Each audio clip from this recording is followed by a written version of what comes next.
po papunta rito para akong tumakbo ng marathon. Pero sulit po lahat. Sulit lahat ng mga yakap, ng mga halik, ng mga dasal ninyo. Masarap ba yung pawis ko? Kasi sila nanay gusto dito eh. Dito lang, wag na dito, puro pawis eh. Sabi ni nanay, okay lang. Masarap yung pawis mo. Ay. Tawa-tawa.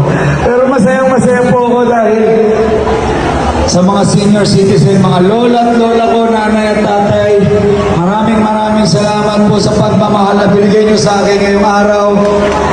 Maraming salamat po sa inyo. Sobrang salamat po sa pagmamahal.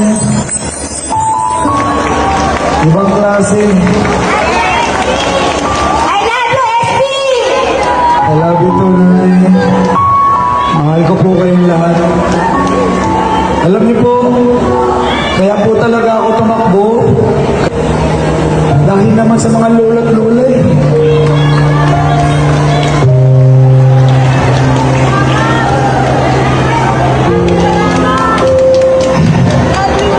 Walang ibang binubulok sa akin ng mga tao, mga lola at lola ko, kundi pagpagamot, pambayad sa ospital, pambili ng maintenance medicine.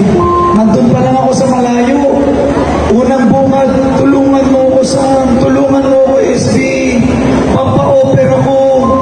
Yung isa kaka-opera ko pa lang. Yung isa kailangan ko magpa-opera. Walang sapat na doktor. Walang sapat na mga pasilidad. Alam niyo ba hanggang ngayon, araw-araw ang tumatawag sa akin, nagpapatulong para lang makapasok sa ospital? Naranasan niyo na ba yun?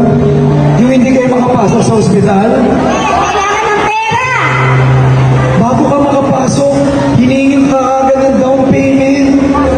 Ilang tao na ho ang nakausap ko. Namatayan na ng mahal sa buhay, namatayan ng magulang, namatayan ng anak. Dahil ano? Tinanggihan. Tinanggihan sa ospital. Pinabalik. Kahit naghihingalo na, bumalik na lang po kayo, wala kayong schedule. Sino mga nakaranas yan? Di ba? Pupunta kayo sa ospital, walang gamot. Saan napunta yung pera ng bayan?